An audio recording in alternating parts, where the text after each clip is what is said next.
নমস্কার বন্ধুরা, SB academic সেন্টারের প্রত্যেকটা ছাত্রছাত্রীকে স্বাগত।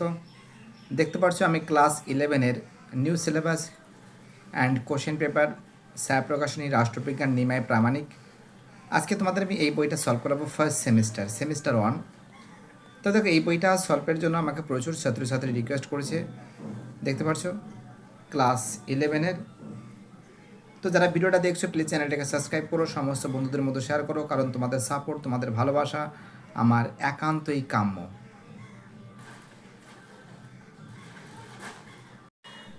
তো দেখতে পাচ্ছ আজকে আমি তোমাদের ইউনিট 1 অর্থাৎ প্রথম অধ্যায়টা সলভ করে দেবো। এই প্রথম অধ্যায়টা সলভের জন্য প্রচুর ছাত্রছাত্রী রিকোয়েস্ট করেছিল একটি রাষ্ট্র হিসাবে রাষ্ট্রবিজ্ঞানের প্রকৃতি ও পরিধি। তো দেখো, এই অধ্যায়টা সলভের জন্য প্রচুর ছাত্রছাত্রী আমাকে রিকোয়েস্ট করেছে যে স্যার অধ্যায়টা একটু সলভ করে দিন। তো দেখো, তাদের জন্য কিন্তু আমি সলভ পেপার নিয়ে এসে হাজির হয়েছি। ফাটাফাট করে দেখে নাও, একদম ফটাফট করে সলভ করে দিচ্ছি। প্রথম প্রশ্ন কি বলেছে? প্রথম প্রশ্ন বলেছে রাষ্ট্রবিজ্ঞানের মতো এমন একটি বিজ্ঞান নেই যার একটি সুন্দর পরিভাষায় একান্ত প্রয়োজন। উক্তিটি করেছেন অ্যান্সার জেলিনেক। দুই দাগের প্রশ্ন, পলিটিক্স গ্রন্থটি রচিত হলেন অ্যান্সার বিয়ের অ্যান্সার অ্যারিস্টটল। কে? Answer Aristotle. চলো আমাদের পরের প্রশ্ন কি বলেছে, নেক্সট কোশ্চেন। আমাদের তিনের প্রশ্ন কি বলেছে দেখো। তিনের প্রশ্ন বলেছে রাজনীতি বলতে মূল্যের কর্তৃত্বমূলক বন্টনকে বোঝাতে চেয়েছেন অ্যান্সার বিয়ের অ্যান্সার ডেভিড স্টোন। পরের প্রশ্ন কী বলেছে? চার দাগের প্রশ্ন, মডার্ন পলিটিক্স অ্যান্ড গভর্নমেন্ট গ্রন্থটি রচয়িতা অ্যান্সার অ্যালান বল। অ্যান্সার কী হবে? অ্যান্সার অ্যালান বল হবে। তো দেখো, যারা যারা ভিডিওটা দেখছো আমি সবাইকে অসংখ্য ধন্যবাদ জানাই, কারণ তোমাদের সাপোর্ট আমার একান্তই কাম্য। আর এবং তোমাদের যে সাপোর্টটা পেয়েছি এটাই সব থেকে একটা বড় ব্যাপার আমার কাছে। ডেভিড স্টোন, এদিকে অ্যালান বল। ঠিক আছে, চলো আমাদের পরের প্রশ্ন কী বলেছে। নেক্সট প্রশ্ন, পাঁচের প্রশ্ন বলেছে the group basis of politics গ্রন্থটি রচিত অ্যান্সার আর্ল লাথাম।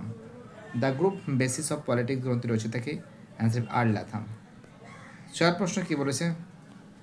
ছয়ের প্রশ্ন বলেছে রাষ্ট্রবিজ্ঞান হলো রাষ্ট্রের জীবন ঘটনাবলী সম্পর্কে জ্ঞান, রাজনীতি হলো জনগণের সমস্যার প্রশাসন বিষয়ক কার্যবলী সমষ্টি। এই কথা বলেছে কে? লিপসন। সাতের প্রশ্ন, যে শাস্ত্র রাষ্ট্রের ভিত্তি, মৌলিক অবস্থা, প্রকৃতি এবং বিভিন্ন রূপ বিবর্তন নিয়ে আলোচনা করে তাকেই রাষ্ট্রবিজ্ঞান বলে। রাষ্ট্রবিজ্ঞানের এই সংজ্ঞাটি প্রদান করেছে ব্লুমসলি। করেছেন।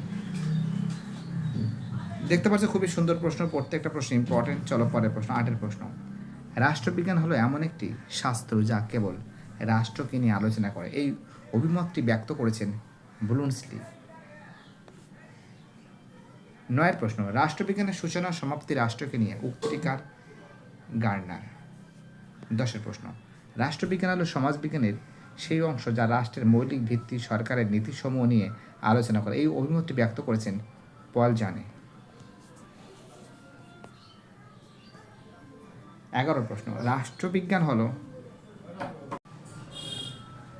হলো অভিজ্ঞাবাদী এমন একটি পাঠ্য বিষয় যা ক্ষমতার সমস্যা প্রক্রিয়ার সঙ্গে যুক্ত থাকে। এই অভিমত ব্যক্ত করেছেন অ্যালমন্ডো পাওয়েল। 12 থেকে প্রশ্ন, রাষ্ট্রবিজ্ঞান হলো স্বাধীনতা সার্বভৌমিকতার বিজ্ঞান। মন্তব্যটি করেছেন বার্জেস। 13 থেকে প্রশ্ন, রাষ্ট্রবিজ্ঞান সমাজের প্রভাবশালীদের নিয়ে আলোচনা করে। এই কথা মনে করেন লাস ওয়েল।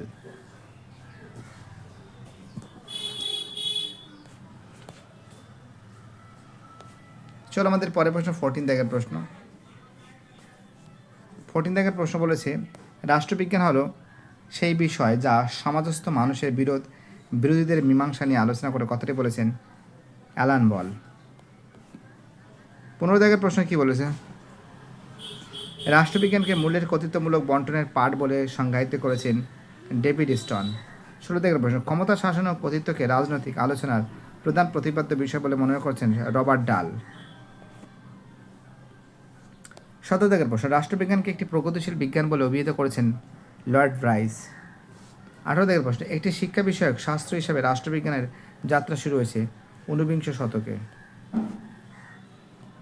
কুড়ি দাগের প্রশ্ন রিপাবলিক গ্রন্থটি রচিত হলো প্লেটো। কুড়ি দাগের প্রশ্ন অর্থশাস্ত্রের গ্রন্থটি রচনা করেন কৈটিল্য। 21 প্রশ্ন সাধারণভাবে বলতে গেলে রাষ্ট্রবিজ্ঞানের 3টি গুরুত্বপূর্ণ আলোচ্য বিষয় রয়েছে যথা রাষ্ট্র, সরকার, আইন। কথা বলেছেন উইলবি। 22 প্রশ্ন রাষ্ট্রবিজ্ঞানের সংগঠন, প্রতিষ্ঠান ও মতবাদ সমূহের অতীত, বর্তমান, ভবিষ্যৎ সম্পর্কে আলোচনা করাই হলো রাষ্ট্রবিজ্ঞানের উদ্দেশ্য। মন্তব্যটি করেছেন গেটেল। 23 প্রশ্ন নবজন্মের সন্তান হিসাবে চিহ্নিতকরণ করেছেন নিকোলা ম্যাকিয়াভেলিকে। 24 প্রশ্ন রাজনৈতিক মানুষ ও ধারণাটি জন্ম দেয় আনসাবে ম্যাকিয়াভেলি। 24 চলো আমাদের পরের প্রশ্ন কি বলছে 25 প্রশ্ন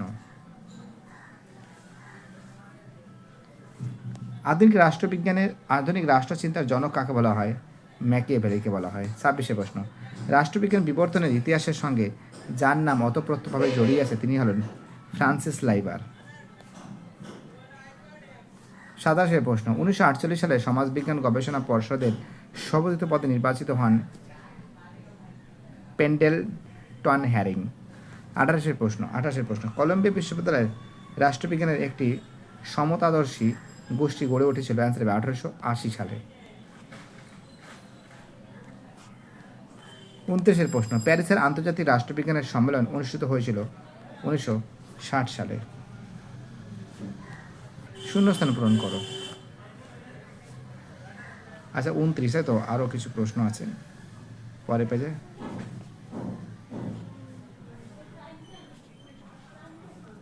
29 আছে,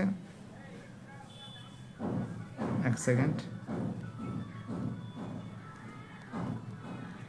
চলো একসঙ্গে তোলা হয়েছে, কোনো কিছু করার নেই। একটুখানি পেজটা নিচে দেখো। 30 প্রশ্ন কি বলেছেন? মার্কিন রাষ্ট্রবিজ্ঞানের সংঘ প্রতিষ্ঠিত হয়েছিল 1903 সালে। 31 প্রশ্ন আচরণবাদী রাষ্ট্রবিজ্ঞানের একটি প্রতিবাদ আন্দোলন বলে বর্ণনা করেছেন রবার্ট ডাল। 32 প্রশ্ন আচরণবাদের বৈদিক ধর্মপিতা বলা হয় চার্লস মেরিয়ামকে। 33 প্রশ্ন আচরণবাদকে একটি তাত্ত্বিক বিপ্লব হিসাবে চিহ্নিতকরণ করেছেন ডেভিড ট্রুম্যান। 34 প্রশ্ন রাষ্ট্রবিজ্ঞানকে একটি প্রগতিশীল বিজ্ঞান বলে বলেছেন লর্ড ব্রাইস।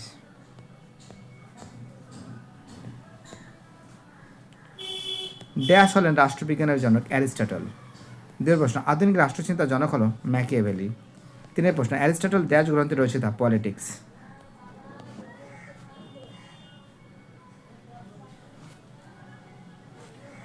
প্লেটো গ্রন্থে রচিত হল রিপাবলিক।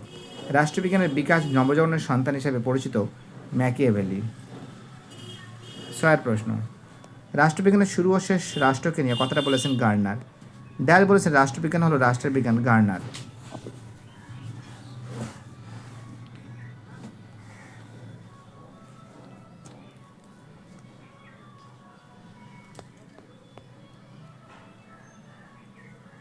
8 প্রশ্ন রবার্ট ডালের মতের রাষ্ট্রবিজ্ঞান সমাজের প্রভাব নিয়ে আলোচনা করে প্রভাবশালীদের নিয়ে। 9 প্রশ্ন রাষ্ট্রবিজ্ঞানের মূল হলো মূল্যের কর্তৃত্ব সম্পন্ন বরাদ্দের পাঠ বলেছেন ডেভিড স্টোন।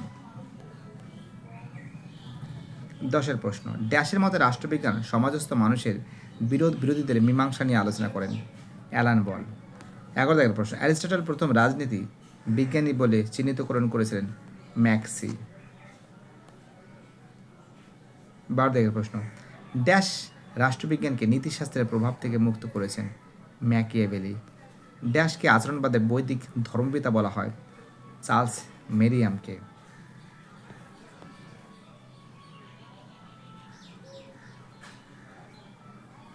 দেখতে পাচ্ছ খুব সুন্দর করে তুলে ধরেছি। এবার দেখো তোমাদের এই প্রশ্নগুলো ট্রু ফলসগুলো সলভ করাচ্ছি। বলেছে অ্যারিস্টটল বলেছেন রাষ্ট্রবিজ্ঞান হলো শ্রেষ্ঠ বিজ্ঞান, ঠিক আছে। এবং তারপরে বলেছে গার্নার বলেছে রাষ্ট্রবিজ্ঞান একটি প্রগতিশীল বিজ্ঞান, ভুল আছে। এটা ঠিক আছে, এটা ঠিক আছে। অ্যান্সার বি এর অ্যান্সার এ সি ডি সত্য, বি মিথ্যা।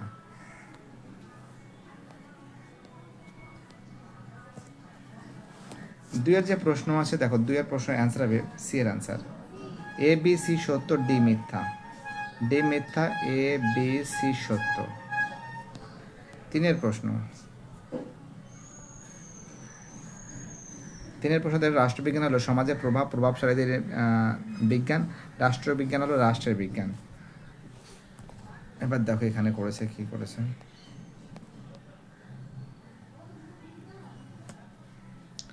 দেখো এখানে ডিটা কিন্তু মিথ্যা আছে, সিটাও সত্য আছে, অর্থাৎ এ বি সি ডি সত্য না, ডিটাও সত্য আছে, ঠিক আছে। সরি, মূল্যের কথিতমূলক বন্টনের পাঠ হলো রাষ্ট্রবিজ্ঞান, হ্যাঁ ঠিক আছে, সবই ঠিক আছে। অ্যান্সার হবে বি এর অ্যান্সার। চারের যে প্রশ্ন আছে দেখো, চারের প্রশ্ন যদি ভালো করে পড়ো, সি মিথ্যা, এ সত্য, বি সত্য, ডি সত্য। অ্যান্সার হবে ডি এর অ্যান্সার। এ বি ডি সত্য, সি মিথ্যা। পাঁচের যে প্রশ্ন আছে দেখো, পাঁচের প্রশ্নের অ্যান্সার কিন্তু এ কিন্তু মিথ্যা আছে, আর বাকি সব সত্য।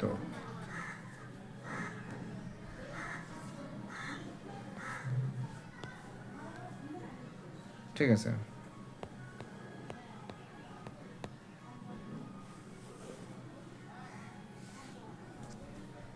দেখো এটা হবে 3 হবে, এটা 4 হবে, এটা 1 হবে, এটা 2 হবে।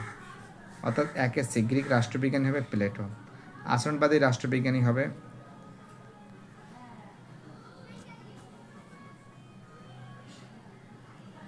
Graham Waals. এটা হবে 3, এটা হবে 4।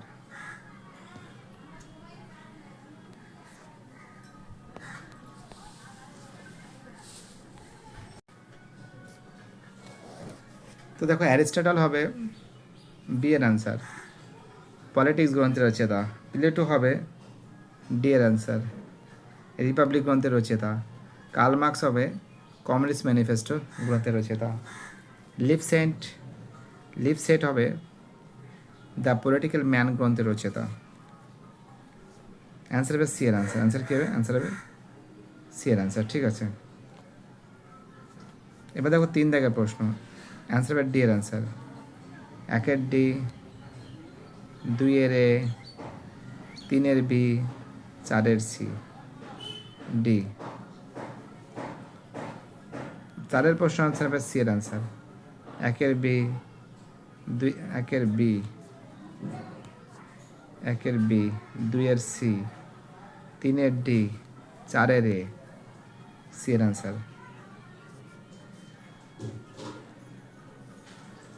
5 এ, 1-এর এ, 2-এর সি, 3-এর ডি, 4-এর বি।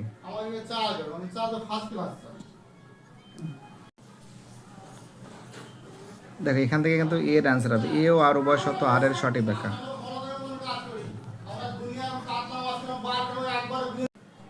তো দেখতে পাচ্ছ এখানে যে প্রশ্ন আছে, অ্যান্সার হবে এর অ্যান্সার। এ ও আর উভয় সত্য, আর এর সঠিক যুক্তি ব্যাখ্যা, এটা হবে এর অ্যান্সার। 3-এর যে প্রশ্ন আছে, 3-এর প্রশ্নের অ্যান্সার হবে কিন্তু ডি এর অ্যান্সার, আর সত্য কিন্তু এ মিথ্যা। 4-এর যে প্রশ্ন আছে, 4-এর প্রশ্নের অ্যান্সার হবে ডি এর অ্যান্সার, আর সত্য কিন্তু এ মিথ্যা। এবং পরের যে প্রশ্ন আছে, অ্যান্সার হবে সি এর অ্যান্সার, এ রোমান 2, বি এর রোমান 1, সি এর রোমান 3। 2-এর যে প্রশ্ন আছে, অ্যান্সার হবে বি এর অ্যান্সার। তো দেখতে পাচ্ছ খুব সুন্দর করে সলভ করে দিয়েছি। টোটাল কিন্তু তোমাদের যতগুলো টোটাল মানে 6টা চ্যাপ্টার আছে, ঠিক আছে। আজকে প্রথম চ্যাপ্টারটা সলভ করে দিয়েছি। আমি পরের দিন তোমাদের দ্বিতীয় অধ্যায়, ঠিক আছে, দেখো দ্বিতীয় অধ্যায়ের নামটা দেখো এখানে লেখা রয়েছে, রাষ্ট্র সংজ্ঞা ও বৈশিষ্ট্য সমূহ। এই অধ্যায়টা সলভ করে দেবো, ঠিক আছে।